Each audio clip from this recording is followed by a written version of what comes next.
الحمد للہ رب العالمین والصلاة والسلام علی سید الانبیاء والمرسلین نبینا محمد وعلی آلہ وصحبہ اجمعین اما بعد۔ رب اشرح لی صدری ویسر لی امری واحلل عقدۃ من لسانی یفقہوا قولی۔ اعوذ باللہ من الشیطان الرجیم، بسم اللہ الرحمن الرحیم۔ ومن یشاقق الرسول من بعد ما تبین له الہدی وَيَتَّبِعْ غَيْرَ سَبِيلِ الْمُؤْمِنِينَ نُوَلِّهِ مَا تَوَلَّى وَنُصْلِهِ جَهَنَّمَ وَسَاءَتْ مَصِيرًا۔ وقال تعالى في موضع آخر: وَمَا آتَاكُمُ الرَّسُولُ فَخُذُوهُ وَمَا نَهَاكُمْ عَنْهُ فَانْتَهُوا۔ محترم ناظرین کرام، احباب گرامی و دیگر سامعین،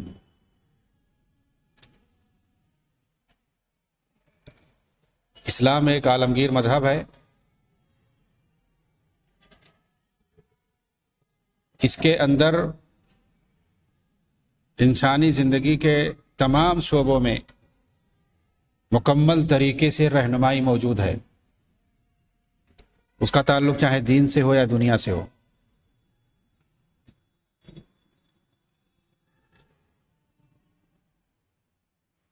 اسلام کے اندر جس طرح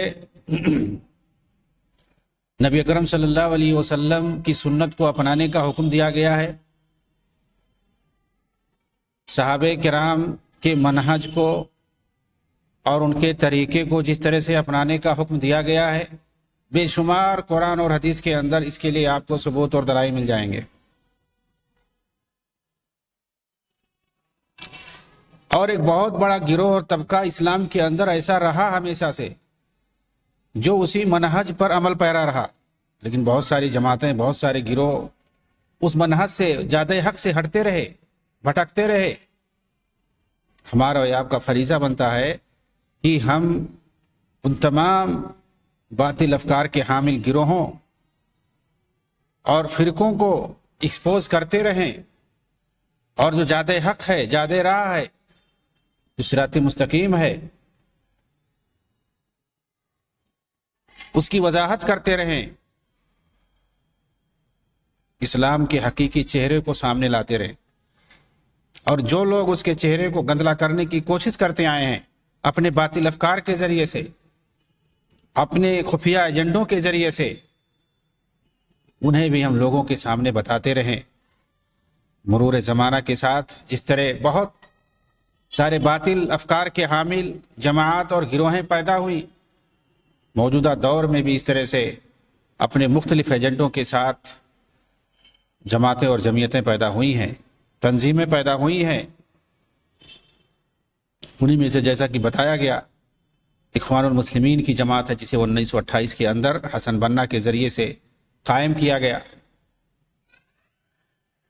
کس کس طرح کی شخصیتوں کو انہوں نے اپنا اسوہ اور نمونہ بنایا، آئیڈیل بنا، اس پر مفصل گفتگو ہوئی، ان کی زندگی پر، اور اسی طرح سے جماعت کے ابتدائی حالات پر گفتگو کرتے ہوئے میں نے ان کی زندگی کے بارے میں اور اسی طرح سے ان کے افکار کے بارے میں بتا رہا تھا کہ کس طرح سے انہوں نے صوفیوں کا طریقہ، جو خرافاتی اور باطل طریقے سارے ہوتے ہیں، ان کو اپنا رکھا تھا۔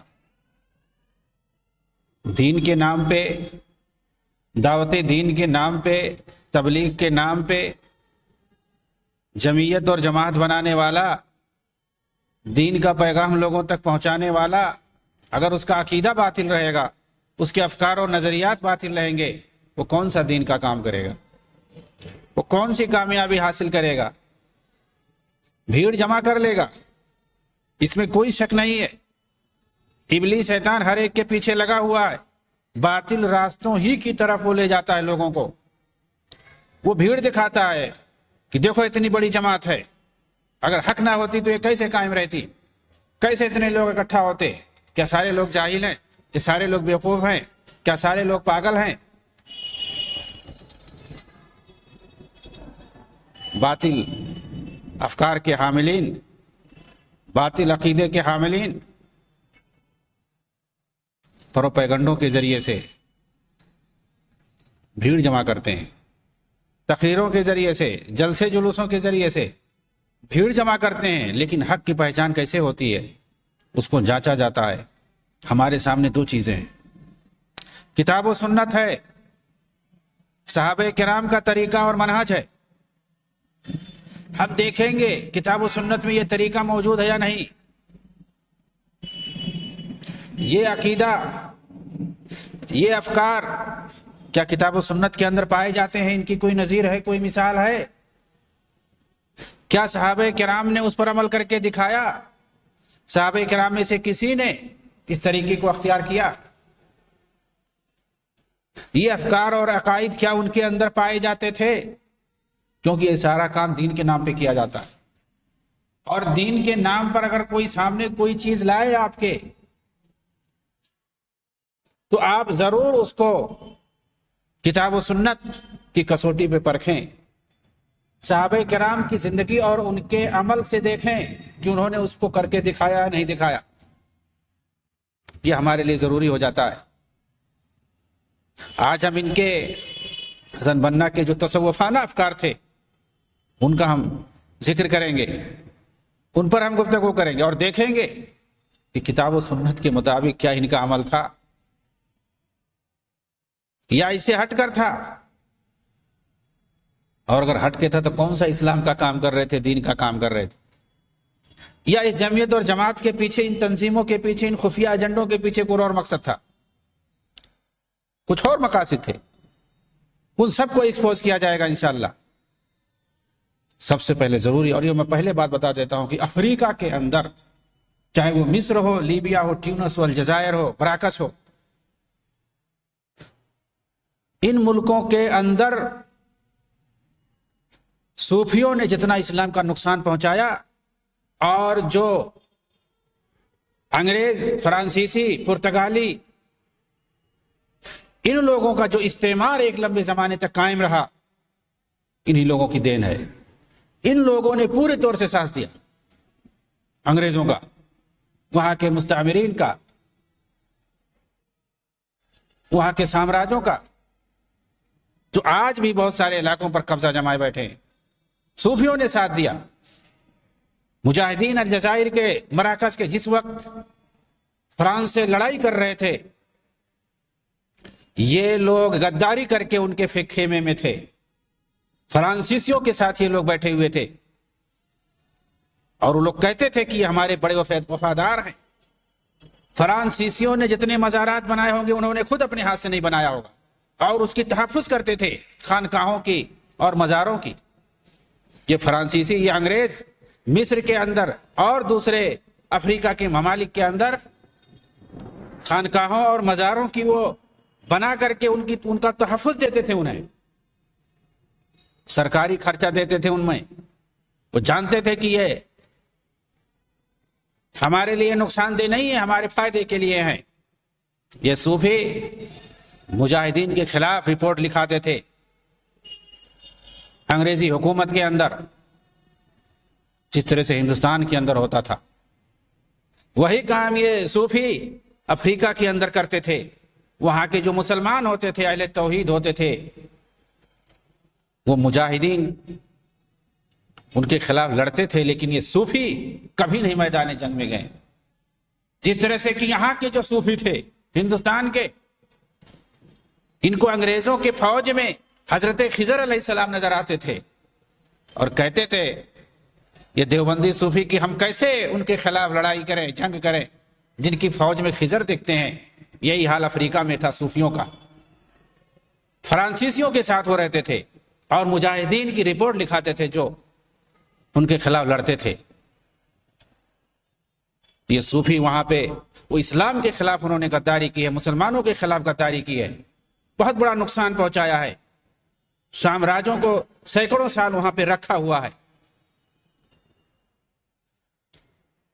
5 لاکھ صرف الجزائر کے اندر شہید کیے گئے ہیں فرانسیسی حکومت، جابر حکومت کے ذریعے سے۔ اور آپ کو تعجب ہوگا، پیرس کے اندر ایک بہت بڑا میوزیم ہے جس کو کھوپڑی کا میوزیم کہتے ہیں۔ یہ یورپ والے جو بہت بڑے اپنے آپ کو حقوق انسانی کا تحفظ کرنے والا بتاتے ہیں، آپ جا کر کے دیکھیے پیرس کے اندر 2500 انسانوں کی کھوپڑیاں رکھی ہوئی ہیں صرف الجزائر کے. وہاں کے مجاہدین کے سر کو کاٹ کے لے جاتے تھے وہاں پیرس میں، اور وہاں پہ سجا کے رکھے ہوئے ہیں، آج بھی رکھے ہوئے ہیں. 1-2 سال پہلے کی بات ہے، 500 سروں کو انہوں نے واپس کیا ہے ایک سمجھوتے کے تحت. اس کے بعد ہوائی جہاز سے انہیں لایا گیا اور ان کے اصلی مقام پر الجزائر کے اندر ان کو دفن کیا گیا ہے. یہ بھی گزشتہ سال کی بات ہے، پیوستہ سال کی بات ہے، اور باقی ابھی دینے سے انکار کر رہے ہیں. اور نہ جانے کتنے جو ہے سر وہ لوگ رکھے ہوئے ہیں، اور دنیا والے جاتے ہیں دیکھتے ہیں، نمبر لکھا ہوا ہے، نام لکھا ہوا ہے، سن لکھا ہوا ہے، ساری چیزیں لکھی ہوئی کھوپڑی پہ کہ فلاں بہت بڑا غدار تھا. ان مجاہدین کے نام لکھے ہوئے ہیں ان سروں پر، کھوپڑیوں پر، اور آج بھی اس کو وہ لوگ رکھے ہوئے اپنے میوزیم میں سجا کر کے. ان درندوں کو کہا جاتا ہے کہ یہ بہت بڑے حقوق انسانی کا تحفظ کرنے والے، اور انہی درندوں کو تحفظ دیتے تھے یہ صوفی. انہی کے خیمے میں بیٹھ کر کے رہتے تھے، اور انہی سے مزارات اور خانقاہ یہ لوگ بنواتے تھے، اور عوام اور پبلک کا پیسہ بٹورتے تھے، اکٹھا کرتے تھے. تو یہ صوفی جو ہے کم غدار نہیں تھے. اور یہ حسن بننا یہ سب سے بڑے صوفی تھے، اور جو سب سے بدتر قسم کی جو ہے کا جو سلسلہ تھا اس وقت مصر کے اندر، شاذلی حصافی، اس سلسلے سے یہ جڑے ہوئے تھے. شاذلی اور حصافی سلسلے سے جڑے ہوئے تھے. یہ جاتے تھے کئی دن تک، رات رات ان خانقاہوں میں ریاض کرتے تھے، مجاہدہ کرتے تھے، صوفی احوال جیسا احوال اپناتے تھے. اس تعلق سے انہوں نے خود اپنی کتاب کے اندر، جو ان کی مشہور کتاب ہے، اخوانیوں کی یہاں اصول کی کتاب سمجھی جاتی ہے، مذکرات الدعوہ والداعیہ، اس کے صفحہ 33 میں یہ خود لکھتے ہیں: وَكُنَّا فِي كَثِيرٍ مِّنْ أَيَّامِ الْجُمَعَةِ التي يتصادف ان نقضيها في دمنهور نقترئ رحلة لزيارة احد الاولیاء القریبین من دمنہور. کہ ہم دمنہور کے اندر اکثر جمعہ کے دن جایا کرتے تھے، اور اس کے قریب میں جو اولیاء کے مزارات ہوتے تھے، ان کی جو خانقاہیں ہوتی تھی، وہیں سے ہم وہاں جایا کرتے تھے اور وہاں ٹھہرا کرتے تھے. حسن بنا نے بہت سارے صوفیوں کی اوراد اور وظائف کو اپنا رکھا تھا، اور اس کی دعوت دیتے تھے، جنہیں ایک جگہ اپنی کتاب المناجات کا باب قائم کیا ہے. اس کے اندر ان سب اوراد اور وظائف کو نقل کیا ہے. بہت سے ایسے اوراد و وظائف ہیں جس کا مفہوم اور معنی کچھ بھی نہیں ہے، آپ سمجھ ہی نہیں پائیں گے. ہر لفظ سے وہ الگ الگ اپنا مراد لیتے ہیں، لکھا ہے کچھ اور مراد لیتے ہیں کچھ. ان میں سے آپ دیکھیں کہ اکثر نہج البلاغہ سے نقل کیا گیا. وہ نہج البلاغہ جو شیعوں رافضیوں کا ہے، انہوں نے حضرت علی رضی اللہ تعالیٰ عنہ کی طرف منسوب کر کے بہت ساری باتیں غلط سلط لکھ ڈالی ہیں. اور یہ انہوں نے ذکر کیا ہے اس میں کہ یہ سیدنا علی کے جو ہے خطابات ہیں، ان کی تقریریں ہیں، ان کے جو ہے خطبے ہیں، ان سب کو نقل کر دیا گیا ہے. حضرت علی رضی اللہ تعالیٰ عنہ جن سے حدیث 550 سے کم حدیثیں مروی ہیں، جن کو 10-20 صفحے میں جمع کیا جا سکتا ہے، 1000 صفحے سے زیادہ پر مشتمل یہ کتاب ہے، اس کو جو ہے جمع کر دیا گیا ہے. شیعوں نے، رافضیوں نے جمع کیا ہے، اور جس کی شرح لکھ دی ہے ان کے شیخ نے، شیخ محمد عبدہ نے جس کی شرح لکھ دی ہے. رافضیوں کی کتاب ہے، انہوں نے جھوٹی روایتیں سب حضرت علی رضی اللہ تعالیٰ عنہ کی طرف منسوب کر کے جمع کر دیا.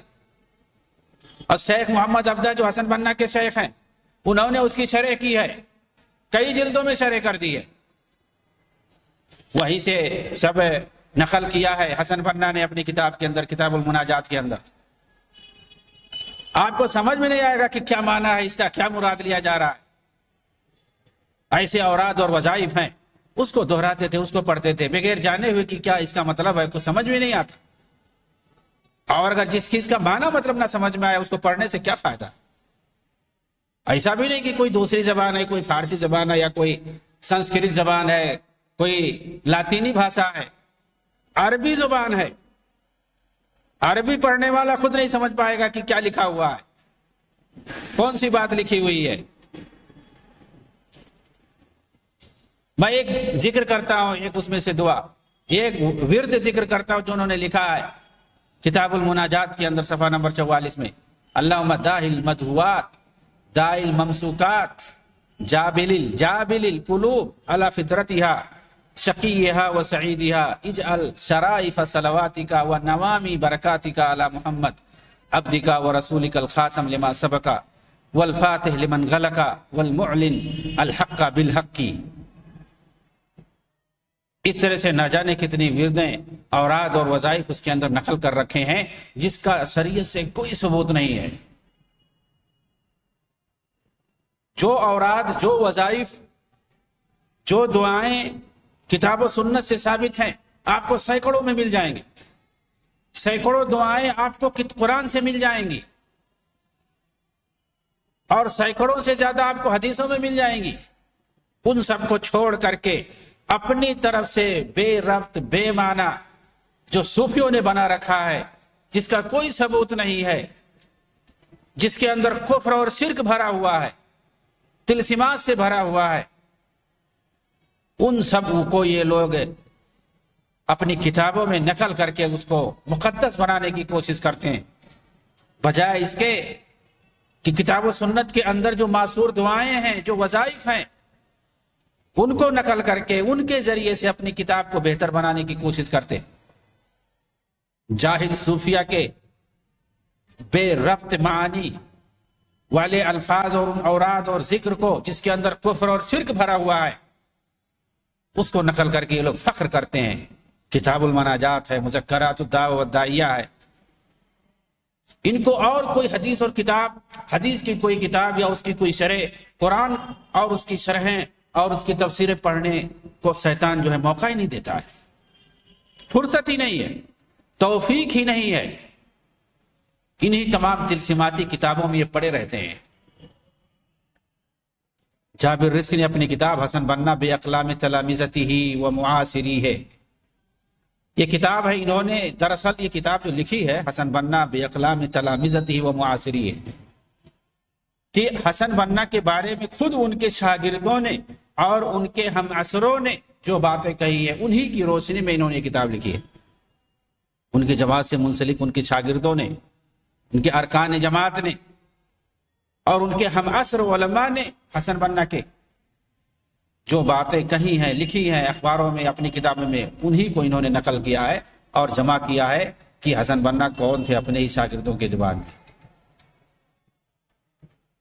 اس کے اندر صفحہ 70 میں یہ نقل کرتے ہیں اخوانی میگزین الدعوہ، اس کے حوالے سے 13 فروری 1951 کہتے ہیں کہ حسن بنا کے بھائی عبد الرحمن ان بنا، ان کے ایک بھائی تھے حسن بنا کے عبد الرحمن، ان کا واقعہ نقل کرتے ہیں جس میں انہوں نے کہا ہے کہ جب عشاء کی نماز ختم ہو جاتی، یہ عبد الرحمن بتا رہے ہیں، تو میرے بھائی یعنی حسن بنا حصافی صوفیوں کی جماعت کے ساتھ مسجد میں بیٹھے رہتے تھے. رات میں ان کا دل اللہ کے نور سے روشن ہو جاتا تھا. عشاء کے بعد بیٹھتے تھے اور اس کے بعد دل روشن ہو جاتا تھا. کس سے روشن ہو جاتا تھا؟ اللہ کے نور سے. ایک مرتبہ میں بھی ان کے ساتھ بیٹھ گیا ذکر کرنے کے لیے. اس وقت اہل ذکر یعنی جو صوفی، حصافی صوفی جو تھے، اہل ذکر کے علاوہ مسجد میں کوئی نہیں تھا. روشنی بالکل نہیں تھی سوائے چراغ کی بتی کے.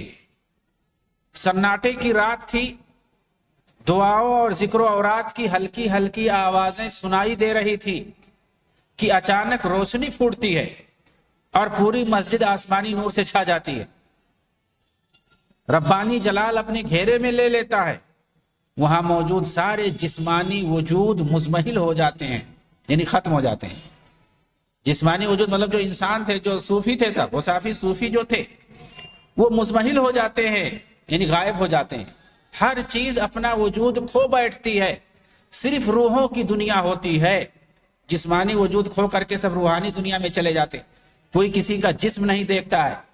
اس وقت ایک میٹھی اور خوش الحان آواز کے ساتھ یہ آواز گونجنے لگتی ہے. ایسے ماحول میں حسن بنا ایسے صوفیانہ اشعار پڑھتے تھے جن سے وحدت الوجود کا پتہ چلتا تھا.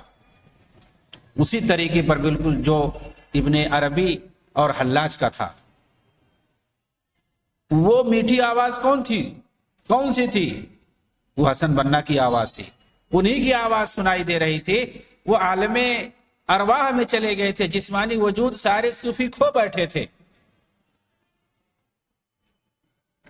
اللہ کل وذر الوجود وما ہوا ان کنت مرتادا بلوغ کمال فالکل دون اللہ ان حققتہ عدم علی التفصیل والاجمال، یعنی فالکل عدم دون اللہ ان حققتہ علی التفصیل والاجمال۔ اگر کمال اور انتہا کے مقام تک پہنچنا چاہتے ہو، یہ جو شعر یہ گنگناتے تھے، جو پڑھتے تھے، اس کا مفہوم دیکھ لیجئے کیا ہے۔ جو ان کے بھائی خود نقل کر رہے، ان کے معاصر ہے ان کے بھائی، اور ان کے ساتھ وہ بھی جایا کرتے تھے، انہوں نے اپنے زبانی سنا، اپنے کان سے انہوں نے سنا اور اپنے زبانی نقل کر رہے۔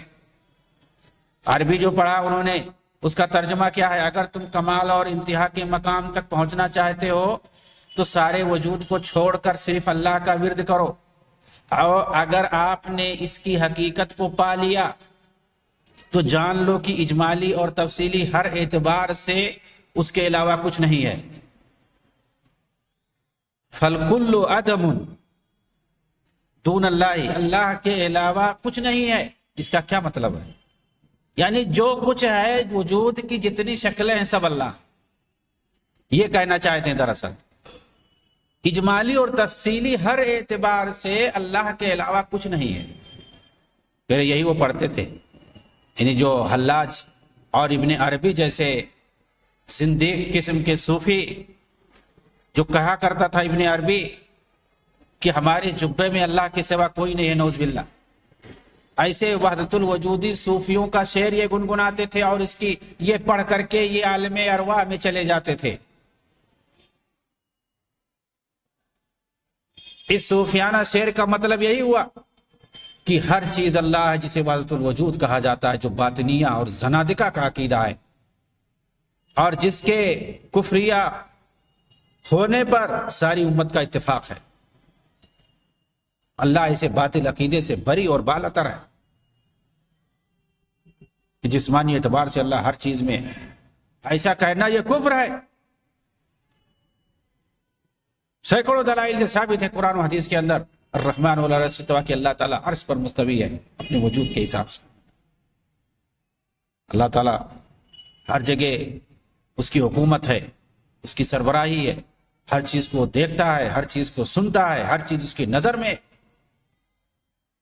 ہر بندے کی اپنے وہ مدد کرتا ہے، تمام چیزیں ہیں، اس کی طاقت ہر ایک کو محیط ہے، کوئی چیز اس کی نظر سے اوجھل نہیں ہے۔ یہ ساری چیزیں قرآن میں ہیں، لیکن اللہ تعالی کا وجود ہر چیز میں ہے، نعوذ باللہ، ایسا کہنا کفر ہے۔ ایسا کہیں نہیں ثابت ہے قرآن اور حدیث سے۔ سچ کہا تھا عبداللہ ابن مبارک رحمہ اللہ نے کہ ہم یہود و نصارہ کے کلام کو بیان کر سکتے ہیں، لیکن بدعقیدہ جہمیہ کے کلام کو بیان کرنے سے ہم قاصر ہیں۔ مطلب یہ ہے کہ کہنے کا کہ یہ جو بدعقیدہ قسم کے صوفی جہمیہ قسم کے لوگ ہیں، یہ اللہ رب العالمین کے تعلق سے ایسی بڑی بڑی باتیں کہتے ہیں کہ ان کو ہم بیان نہیں کر سکتے۔ اتنا غلط عقیدہ یہود و نصارہ کا نہیں ہے، اتنی بری باتیں یہود و نصارہ نہیں اللہ کی طرف منسوب کرتے ہوں گے جس طرح کی باتوں کی نسبت یہ بدعقیدہ زنادقہ اور صوفیہ کرتے ہیں اللہ کی طرف۔ مذکورہ شعر کے بعد یہ جو شعر پڑھا، اللہ قل وذر الوجود وما ہوا ان کنت مرتادا بلوغ کمالی فالکل دون اللہ ان حققتہ عدم علی التفصیل والاجمال۔ اس کے بعد حسن بنا عبد الرحمن البنا نے کہا،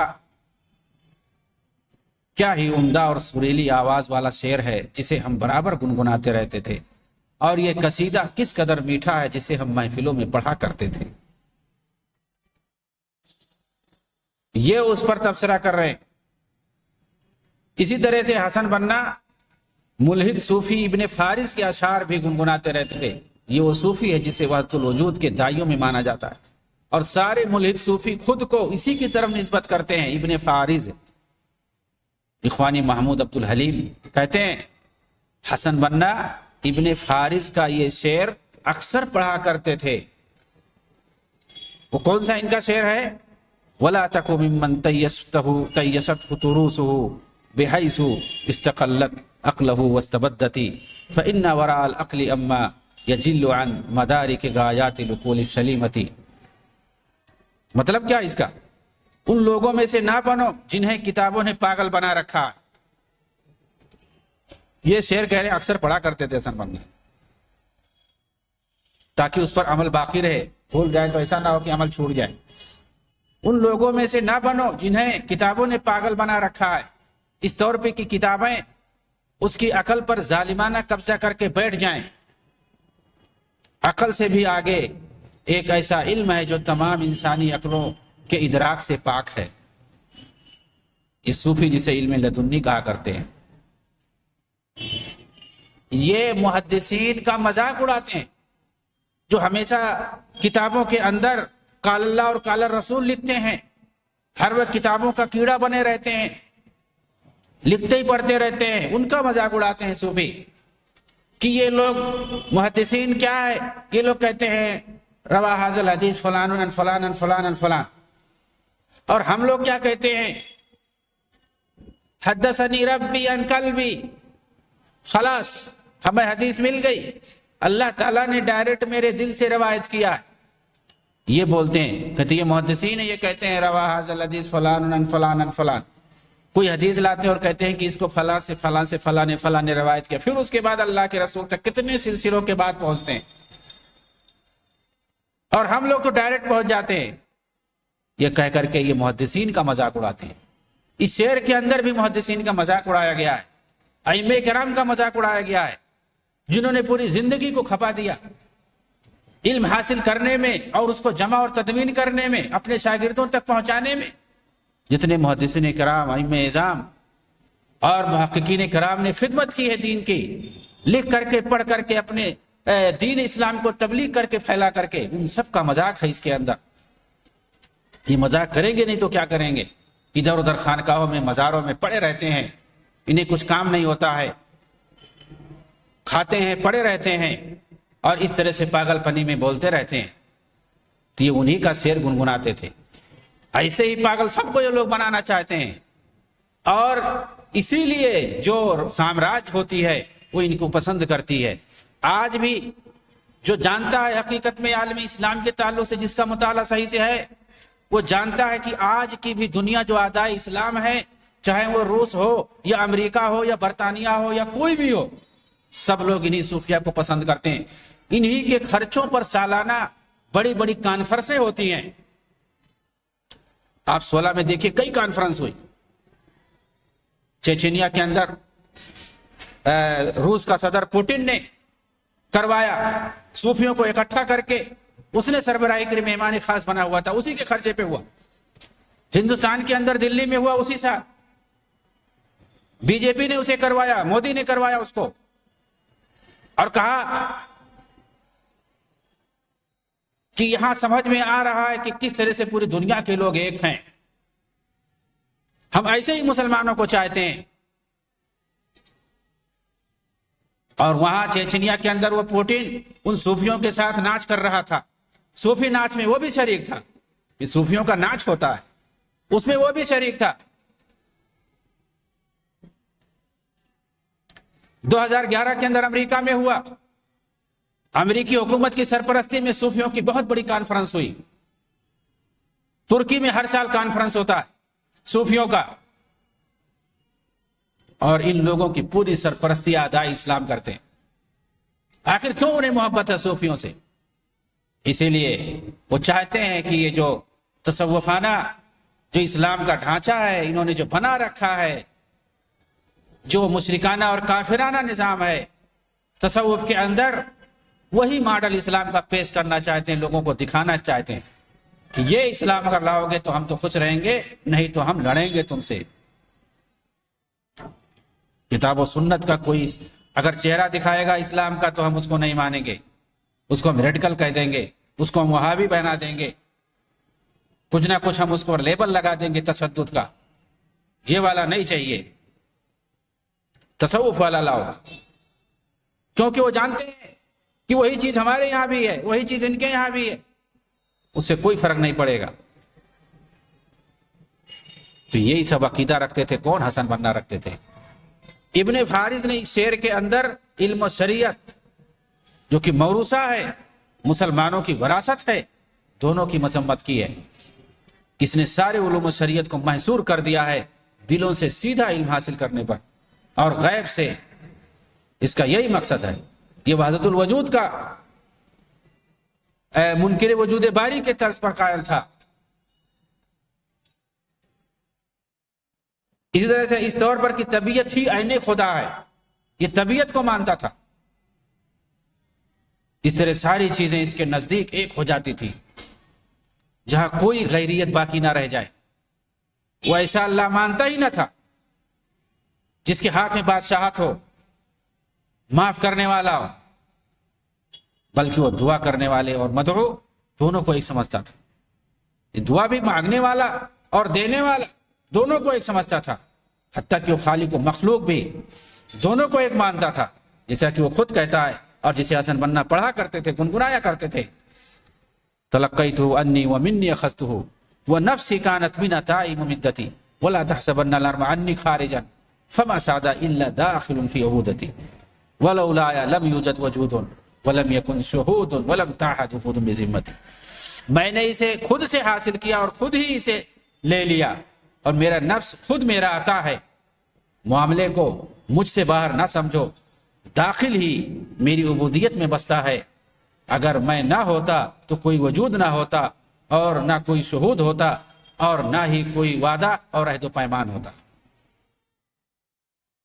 یہ صوفیوں کا عقیدہ ہے، جو خود کو عابد اور خود کو معبود مان رہے ہیں، خود کو سائل اور خود کو مسئول مان رہے ہیں، خود کو دینے والا اور خود کو لینے والا مان رہے ہیں۔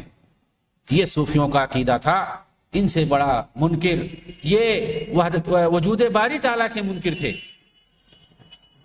ان کا عقیدہ تھا حسن بننا کا، یہی عقیدہ ابن فارس کا، ابن عربی کا، حلاج کا، یہ جو بڑے بڑے زندیق اور کافر جو صوفیہ تھے، انہی کا عقیدہ یہ سموئے ہوئے تھے اپنے اندر۔ آخر لوگوں کو کون سا دین دیں گے، کون سا پیغام لوگوں کے سامنے دیں گے؟ 90 سال سے آخر ان سے کیا ملا مسلمانوں کو، سوائے تشدد، دہشت گردی اور ان تمام چیزوں کے۔ اللہ تعالیٰ ان افکار باطلہ سے مسلمانوں کی نجات دے۔ آمین۔ وآخر دعوانا ان الحمدللہ رب العالمین، والسلام علیکم ورحمۃ اللہ وبرکاتہ۔